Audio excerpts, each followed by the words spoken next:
Tem uma meta que você traçou lá em janeiro, cheio de energia, e que hoje você finge que ela nem existe direito?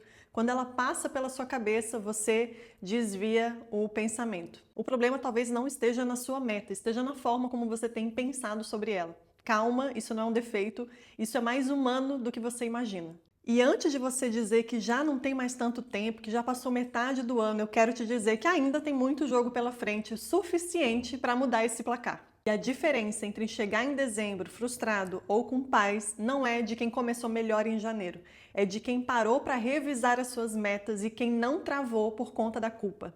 Eu me chamo Cris, sou psicóloga e eu acredito que a forma como você pensa molda as suas escolhas e as suas escolhas constroem a sua vida. Se inscreve no canal para acompanhar conteúdos que vão te ajudar com ferramentas práticas para você alcançar os seus objetivos. Então a gente vai fazer duas coisas aqui. A primeira é tirar o peso da culpa de não ter alcançado ainda algumas metas que você traçou em janeiro e está evitando pensar nelas para não sentir ansiedade. E a segunda é trazer mais clareza, clareza o suficiente para você decidir de uma vez por todas o que fazer com as suas metas. Agora pensa numa empresa que tem metas em janeiro e planeja o seu ano até dezembro. Será que ela não vai parar no meio do caminho para revisar essas metas e fazer algum ajuste que ela entender necessário? Com certeza vai. Ela não vai simplesmente planejar em janeiro e achar que tudo vai fluir naturalmente, chegar em dezembro e tá tudo conquistado. Não é assim que funciona. Todo mundo precisa parar para revisar. Revisar não é um sintoma de insuficiência, de maturidade ou de falta de capacidade, muito pelo contrário. Só que quando a gente para revisar, um detalhe é muito importante. Se você parar para revisar com julgamento, com culpa, com autocondenação, com certeza você vai travar. E aí, quando uma empresa para revisar suas metas a cada trimestre, ela não fica perdendo tempo, travada ali, querendo saber quem é o culpado. Agora, pensa naquela meta de janeiro que ficou para trás. Quais são os pensamentos que vêm na sua mente? O que a voz na sua cabeça fala para você sobre essa meta que ficou pelo caminho?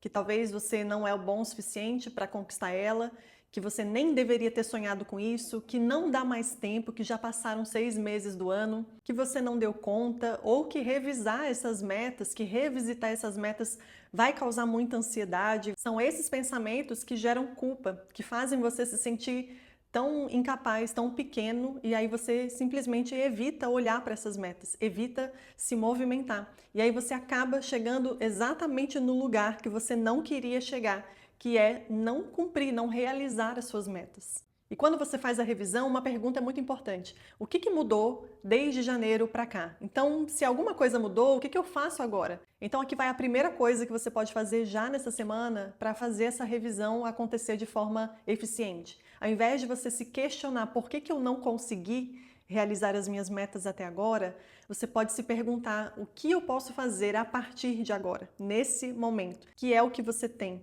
Você tem o presente e você tem os próximos meses, as próximas semanas. Parece tão pouco, mas é exatamente uma mudança de perspectiva, uma mudança na forma de pensar que vai trazer uma mudança na forma como você se sente em relação às suas metas e, consequentemente, a forma como você se comporta em relação a elas. Você pode estar pensando quanto pode ser desconfortável revisitar as suas metas. Pegar o seu caderninho, o seu bloco de notas, a sua planilha, abrir e ver uma lista de coisas que você ainda não concluiu, que você nem começou. Mas esse desconforto só vai ser impossível de ser suportado se você continuar pensando com culpa, com julgamento, com condenação.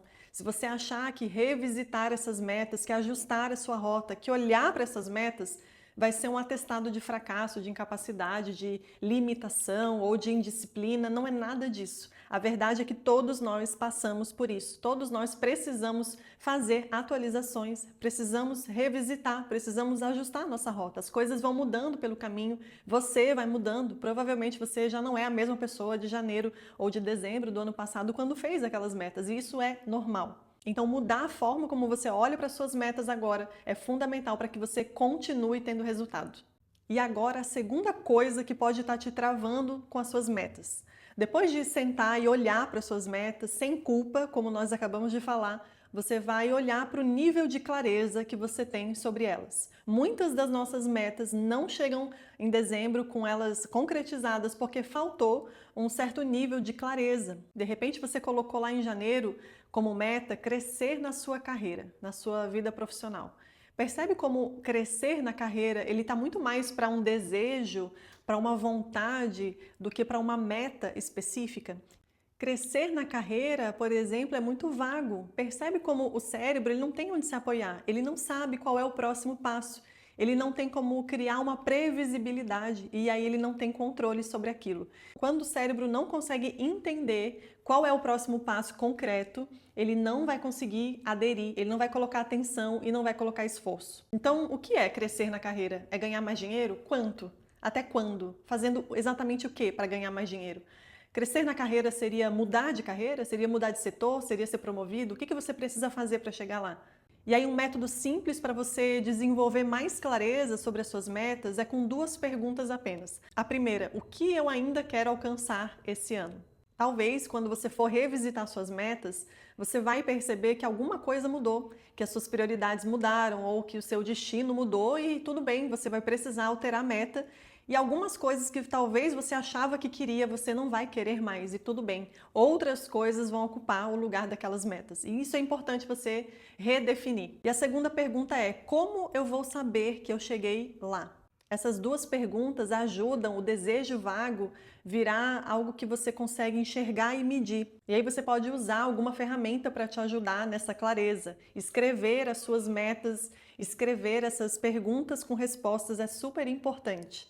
Por exemplo, as empresas usam OKR, que é uma ferramenta para ajudar nessa parte de planejamento e estratégia. Você pode usar um bloco de notas no seu celular ou uma conversa no WhatsApp com você mesmo, ou você pode pegar um papel e uma caneta e escrever ali mesmo. O que importa que você precisa fazer agora, nesse meio do ano, é revisitar as suas metas sem culpa e com mais clareza. A clareza é o que possibilita você escolher, fazer escolhas melhores. Agora eu vou te mostrar na prática, com um exemplo que eu escrevi aqui sobre esse desejo que eu trouxe, né? Sobre crescer na carreira. Como transformar isso de forma clara e prática, para que você consiga medir no final do ano se você chegou nela ou não. Então, por exemplo, crescer na carreira. Quais são as ações que você pode estabelecer para depois poder medir se você concluiu ou não, né?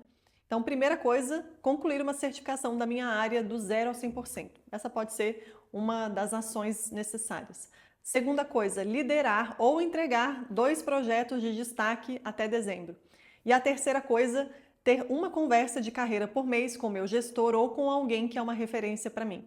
Percebe como a gente transformou um desejo abstrato em ações concretas, com prazo, com definições, o que é que eu vou fazer, até quando, como eu vou fazer, com quem vai me ajudar. Quando você estabelece dessa forma mais concreta, através de ações, você começa a analisar as suas ações, ao invés de ficar se julgando. Será que eu sou capaz? Será que eu consegui? Será que eu vou dar conta? E aí você passa a analisar muito mais as ações que você estabeleceu. E aí um lembrete muito importante, quando você for definir suas ações com prazos, sempre coloque de uma forma possível, de uma forma realista, porque se você não alcança, você mantém o ciclo da culpa e da frustração. Inclusive, você pode pegar uma grande ação e dividir ela em partes pequenas para justamente ir trazendo uma sensação de que você está conseguindo alcançar. Então, recapitulando, revisar as suas metas de janeiro não significa admitir um fracasso, muito pelo contrário. Então, quando bater a culpa, ao invés de você se perguntar por que eu não consegui, se pergunte o que eu faço com isso agora. E a segunda coisa é que metas que não andam pode ser falta de clareza. Então se pergunte o que eu quero e como eu vou saber que eu cheguei lá. Revisar as suas metas e ter clareza de como você vai alcançá-las é uma forma muito eficiente de você ter controle, mais controle sobre a sua vida. Eu vou deixar aqui na descrição do vídeo as perguntas e o passo a passo para você aplicar na sua vida e poder chegar em dezembro com aquela sensação boa de ter conseguido cumprir suas metas. Se você gostou desse vídeo, curte, deixa o seu comentário e se inscreve para acompanhar os próximos vídeos.